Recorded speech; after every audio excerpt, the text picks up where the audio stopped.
podcast, everyone. I'm your host, Van Industry. Tonight, we have a really big story that has been continuing on since yesterday. I was going to make a video about this yesterday, but we've had just so much more information come in, and just reading up on it and looking at it. This isn't necessarily something we can talk about in just 10, 15 minutes.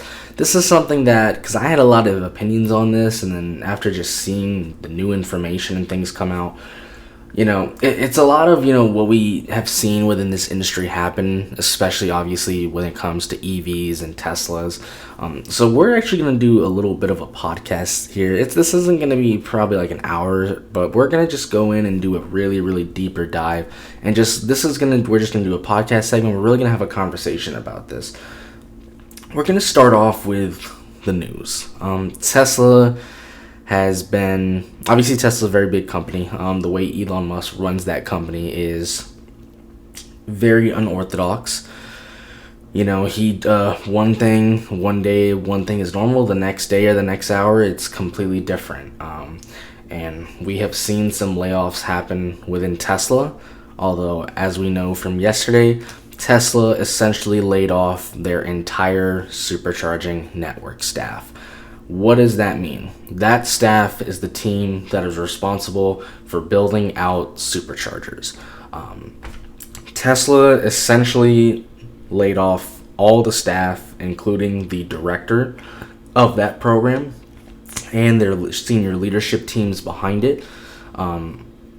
Because of that, obviously, that's not a good thing, because one of the biggest things for Tesla is the supercharging network. It's a selling point for Tesla, and they make so much money off it now with other EV makers. But one of the biggest things is you buy a Tesla is because of that supercharging network.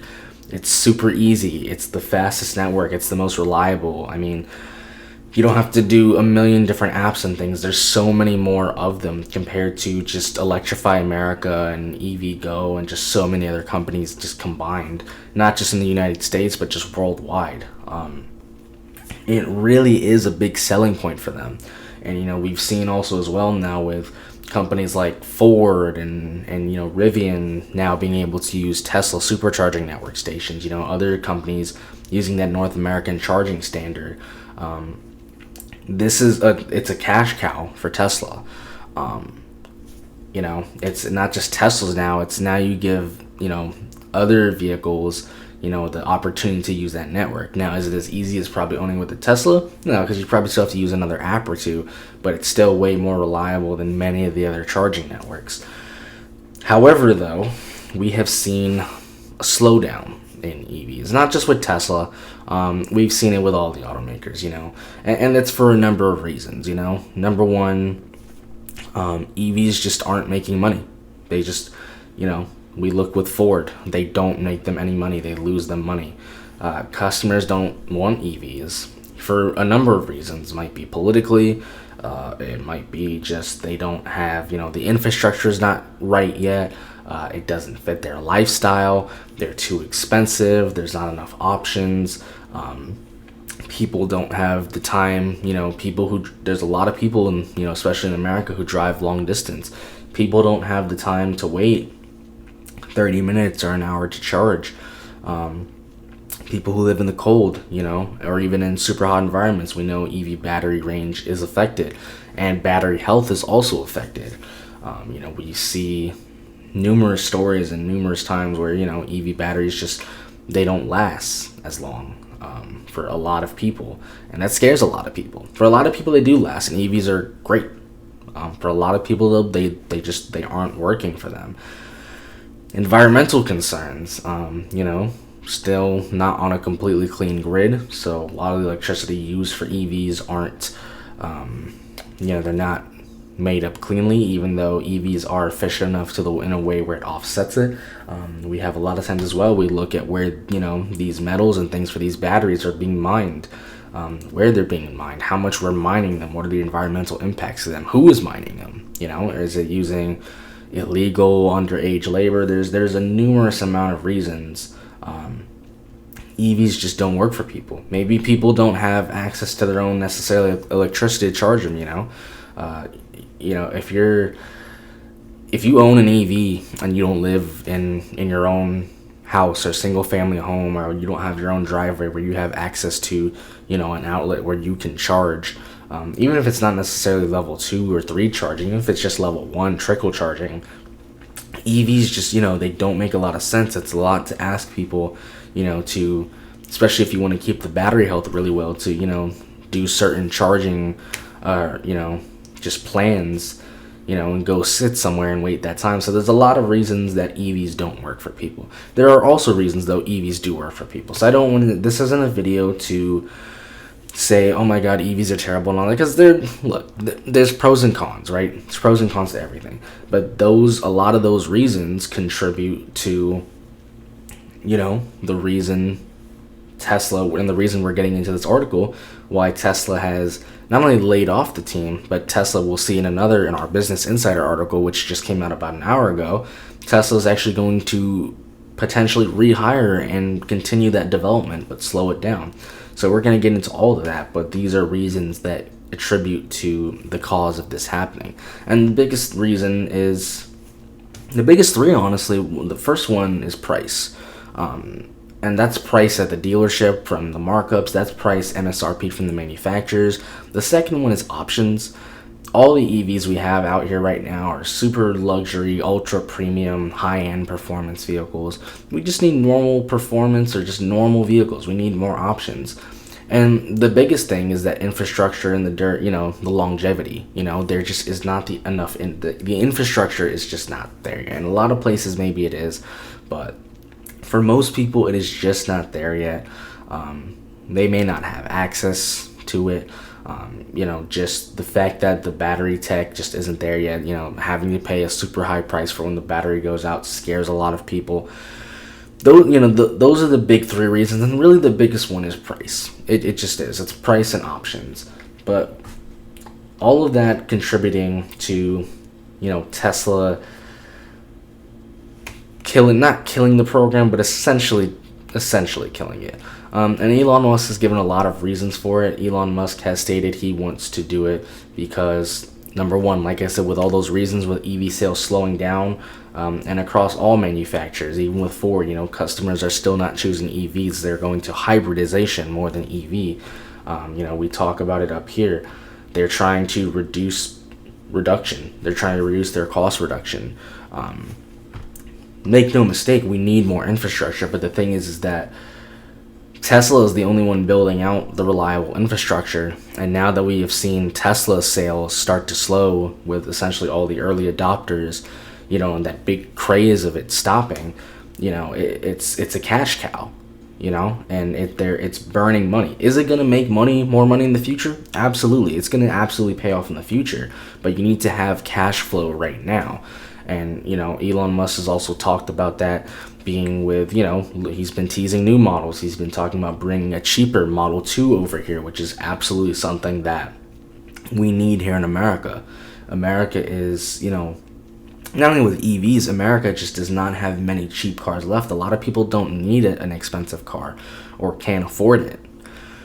To have an entry-level EV, I mean, it's, that gets you the accessibility. That's going to get you so many more people, and Tesla needs a lot of cash because Tesla is, sales, we have them here, sales are slumping. Model 3 sedan, the demand is just, it's there, but it's not as high as it was. We've seen a lot of, issues with this, full self-driving. Tesla's had to pay off a lot of fees and things there. A lot more development has to go into that. We're seeing a lot of, just recalls throughout the industry. The Cybertruck has been one of them ever since, every single Cybertruck being recalled for that unintended acceleration. Also, too, we know the Cybertruck is not, it's an expensive vehicle. This is an unorthodox vehicle. Stainless steel, it's not easy to manufacture something like this. This takes a ton of cash flow to do something like that. So, Tesla has so many other projects, and obviously, with Elon Musk, buying Twitter as well, he hasn't been seeing necessarily a return on that. Tesla and SpaceX are the cash cow. Tesla is the big one. And this just all kind of comes back to it, the infrastructure needs to be there, but at the same time, it also can't just be Tesla doing it. And we have seen, as Monday, their senior director, she was laid off, as well as her additional staff of 500. We knew that Tesla had a workforce of around 140,000 in 2023. Reportedly 10% of the staff got laid off. This is a really, really big deal, and we've seen this for a ton of reasons. Like I said, we have under here slated under Model 3 and Model Y, the next generation of Teslas, especially like a Model 2. And that's going to be big for a lot of reasons. It's going to have better battery tech. It's going to have better range, better performance, better durability, better longevity. But ultimately, it should be cheaper, which is going to give, accessibility to more people to, want to encourage not only Tesla and other automakers and other, companies who are making charging networks, but just governments around the world and just countries in general. Hey, we need to build onto this. And like I said, this isn't really a money issue in the future, because Tesla is going to make a ton of money off of their supercharging network. Not only from Tesla owners, but to other vehicles who are using that network, whether it's Ford, whether it's General Motors, whether it's Rivian, or even VW and people, they're going to make money off of they're going to make plenty of money, but that money isn't going to be now. That's going to be essentially residual income, which is really going to be useful for them. But like I said, to run a company, you have to have money now. This is, they're burning cash right now with all the development that they're doing. And this just comes back to, we have today from, Business Insider. Elon Musk had also sent out some more emails, and he essentially, what he said in there was from the emails on Monday night, saying that there was going to be some hardcore layoffs. He has since then announced that a small number of those employees will be reassigned.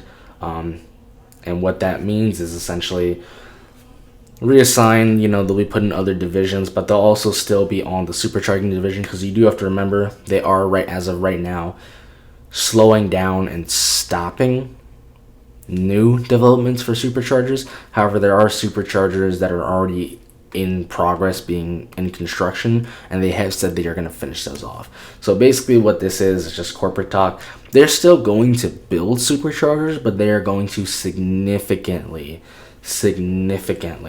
slow down the actual production and construction and infrastructure moving rate of them, which, like I said, makes sense, because EVs as a whole, and this isn't just a Tesla thing, so I don't want people to watch this video and think I'm taking a dump on Tesla or anything. This is all EVs. This is the entire EV industry, not just here in America, but worldwide. You see it. It's slowing down. Ford is not making money on their EVs. They're sitting on the lots for weeks, months. Dealers are losing money on them. Dealers are actually now not even marking them up anymore. Same thing with, Chevy and GM, and we've seen so many stop sales with things like the Bolt and all that. VW's EVs do somewhat well, but they don't sell at the volume of Tesla. And we've also seen a lot of other people go away from Tesla, Even though Tesla's got the best charging infrastructure, they have the best charging network, they have the best infotainment system, we've seen a lot of people go away from Tesla for various reasons. They may not like Elon Musk. Even though their pricing is quite good, they price their vehicles with the gas savings and all, so it's not always the most accurate pricing. Some people don't like the ride, and they just don't like the build quality of it. I've seen it. There's some really good Teslas out there, and then I've seen literally some in showrooms, Model 3s, and the front door does not align with the back doors. And a lot of people have gone to other automakers because they might have a cheaper one, or, they might just be putting in more tech or have better build quality. We've seen it with the Kias and the Hyundais, but the industry as a whole is slowing down. Like I said, people just do not want EVs. It does not fit most of their lifestyles. Like I said, it's for a number of reasons. Price, the availability in terms of what kind of EVs are available, the longevity of the EVs, especially when it comes to replacing that battery, that scares a lot of people. A lot of it is politically, sad as it is, everything becomes political, so a lot of it is politically And just like I said, it doesn't fit people's lifestyle. They may not live in a single family home. They may not live in a home or a condo or something where they can charge their vehicle. People don't have, 30 minutes or an hour to do things like that. And especially, we have seen when it comes to range, in the hot environments, or especially even in cold environments, that range and the battery longevity just may not last. And also, for people who do, heavy jobs, when it comes to towing and things like that, the EV range on any of these vehicles is you could say non-existent. And so there's a number of reasons that, this, what they're doing, makes sense, because it's, they talk about it here. Tesla's going to continue to operate that supercharging network. They're going to continue to grow it, but it's going to be at a slower rate. And now we don't know if Tesla's going to do any we haven't heard of any reported, rehiring or anything. Obviously, I would assume, as, a free market would be, as the demand for EVs then pick up and it's a sustained demand that we can see, it's not just like a spike, I would obviously assume then Tesla at that point would want to still be ahead in the game. And so obviously at that point, they would either hire or contract people out to, start ramping up production and, grow it faster. So I'm sure, what if and when we get to that point, Tesla will rehire a bunch of people or hire new people. But this all just has to do with the rate, of the way EVs are going. And, EVs are stagnant. Like I said, this is not a Tesla issue. This is everybody issue. This is all the automakers. All the automakers are struggling when it comes to EV sales. Tesla still has really good EV sales, but you can see from all their models, they have slowed down. And like I said, for a number of reasons. It's price, longevity, infrastructure, politically, that big boom that I talked about earlier. The early adopters are gone. EVs are still, you can say, fairly new technology, which they are, and they're always getting better and better. However, EVs didn't just come out yesterday anymore. Electric vehicles have been around for more than 20 years, but EVs have been out now, and they've been out for a while, and they've sold enough to where obviously they're going to get better and better. Battery chemistries and things like that are going to change, but people, at least right now, have a basic understanding of it. They didn't just come out yesterday. So that whole excitement, that whole boom, the whole I want to be first and all, it's not there anymore. It's not there anymore. And like I said, for a lot of people too, biggest thing too, you look at here, especially here in America, where, we love to do financing, we love to do credit and all that. You look at the average ownership of a car. So the average car ownership in the United States is 8 years.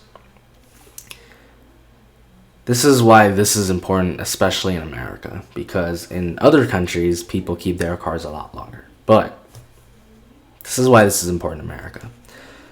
Unless you know your dealership really well, or you do some sort of external financing through another bank, if you look at it, most dealerships in-house or through whoever their creditors and things are, offer financing terms from anywhere from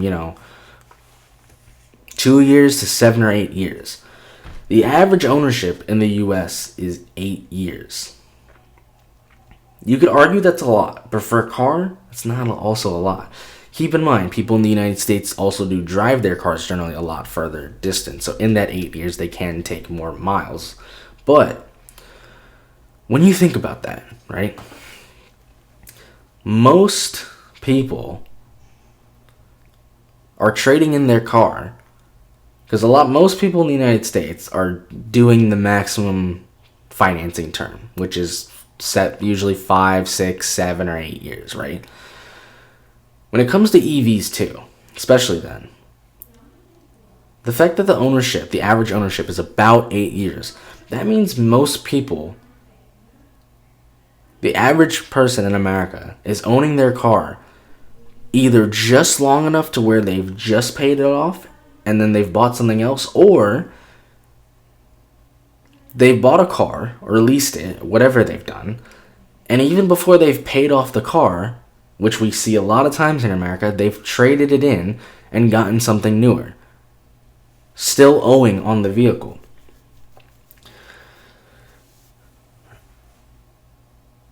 And that's where you look at it like this. That's important for a lot of reasons, because a lot of people still in America keep their cars longer than 8 years, right? But when the average is only about the time of your financing term, let's say, which is essentially what the average is, it doesn't... It's almost like you're just getting a new vehicle every few years, you know? And for EVs, that's not... The battery tech, first of all, is not there long enough. You know, it's... The longevity of it doesn't necessarily, for a lot of people, exist yet. You know, it scares them on that. But it's like the biggest thing is for a lot of people, because EVs are an upfront investment, just like solar panels. It's an upfront investment. A lot of people don't have necessarily, even with the tax credits, they don't have enough money to do that upfront investment. For most people, it takes at least 5 to 6 years to own an EV and then break even on it. And then after those 5 or 6 years, then you've started saving money on the gas and things like that. When you look at the average car ownership, when you can still find cars that are way less than EVs, like way less, half the price, brand new, the financial incentive to just get an EV rather than get a new car every, let's say, 8 years of the ownership, it doesn't make sense for people. Because a lot of people want to buy EVs because they want to save money on gas. That's the biggest thing. Not really the reliability, but they want to save money on gas. But when you look at most EVs that are minimum $40,000 to $50,000, with or without incentives, and then you find, you know, you still see cheap cars that are like $20,000, $25,000, you know, get you really good fuel economy, like in the 30s, the 40s. You know, you look at things like the Prius Prime and things like that, Nissan Sentra, Nissan Leaf. And then when you look at the average ownership of a car, and then you look at the for most average people, what is the payoff for an EV, which it might be anywhere from 4 to 6 years. When you're spending already less than half of the price on the car, though, you don't really get to that payoff point. It doesn't make sense for people. And this is, a lot of it, I think, is because of an American problem, because we have just made, you know, when it comes to credit cards and just credit and financing and leasing, I mean, nobody does that like they do in America. But this is also a contributing factor. You know, because for EVs, like I said, for depending on where the vehicle is owned, how it's used, you know, replacing a battery is expensive. It's costly. It's a lot of labor involved in it, specialized labor, and it scares a lot of people. And, you know, like I said, battery tech is getting better every day. You know, being the battery tech in terms of, you know, the development and chemistry of new batteries, but also how we can recycle old batteries. But that's, you know, in an environmental impact, that costs a lot of money. That is not an easy job. It is not necessarily a good job. When you look at it, yes, you can argue EVs have benefits. And I think they do. They 100% EVs do have benefits. But they, from the average person, like I said, for the we're talking about the average Joe here, or Joe. For the average person, EVs, maybe they have benefits, but they don't have enough for them to consider buying one yet. And I bring this up because, like I said, this comes down to why they're doing this. Why Elon Musk has said we're going to, you know, get rid of this team and essentially just keep very few of them on hand to maintain the current network and very, very slowly build out, you know, more. You know, Elon Musk has, you know, other companies which they need cash flow for, including Tesla. This comes down to cost reduction. It comes down to headcount.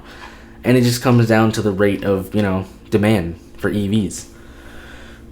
And this, you know, just coincides and goes hand in hand with the EV adoption. And it's not, it's not because Tesla's going out of business. This isn't a Tesla's going out of business. Like I said, I'm not here to hate on Tesla. This isn't a Tesla's going out of business vehicle. And a lot of people think, oh, Elon's just being Elon, he's just, it's like, one day the company's like this, the next day it's like that. He doesn't really care. But this is a business decision. And this is one of those business decisions. It's not even necessarily, like, it sucks. Especially if you're one of those people laid off, or if you're, you have an EV. Like, this is, this sucks because the infrastructure now is only going to go slower. And it's, in a way, even though they're going to still build out, it's only going to get worse. But,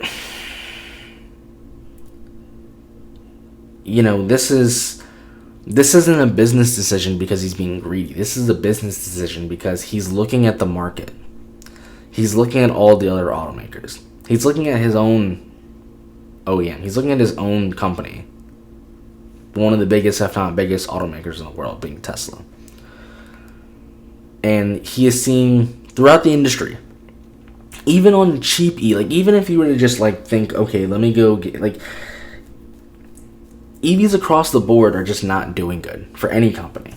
Even if you're just one of those people, okay, well, I have gas cars, I just want to buy a cheap $20,000-$30,000 EV just to use in the city and all that. People still aren't they're still they're buying them, but the rate for it isn't there. Even things like the Nissan Leaf, you don't see a lot of people. The demand for EVs across the entire market is just it's going down. And so he's looking at that, and he's especially looking, and he knows, they all know, there's not enough affordable EVs that are practical, that are accessible.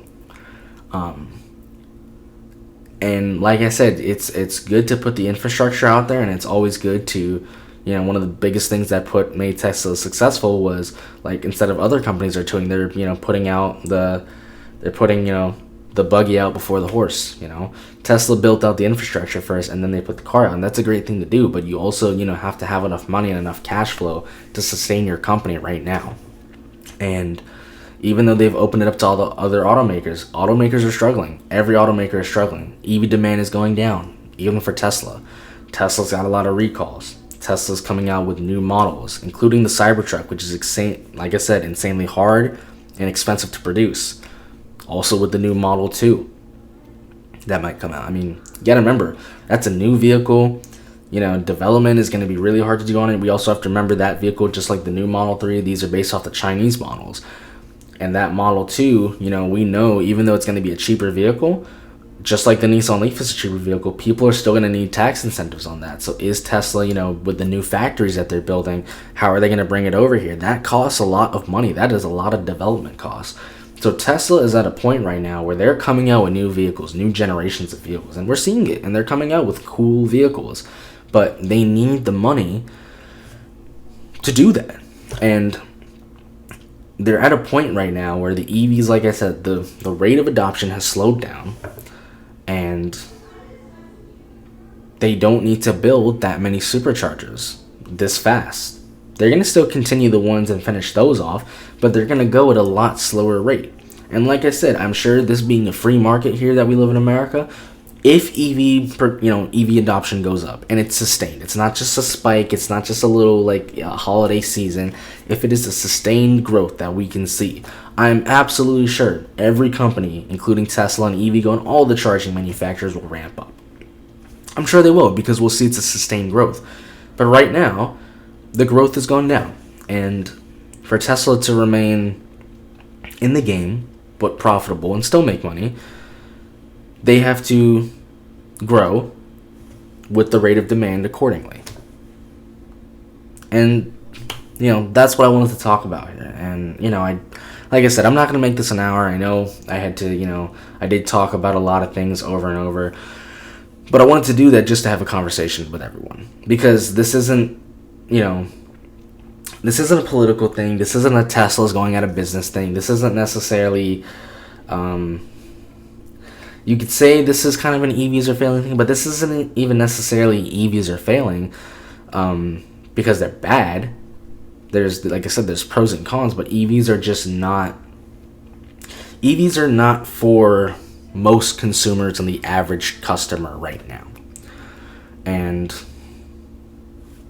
until they are, for, like I said, a variety of reasons, when it comes to, we have more EVs that are out there, more options for people, practical, all different types, just eco, super eco ones, super high performance ones, and we have more prices, better, lower prices, for entry level, which gives us more accessibility. With new battery chemistries and ways to recycle them, we can bring those costs down, make them more environmentally friendly, both in development, even with the power grids when we charge them.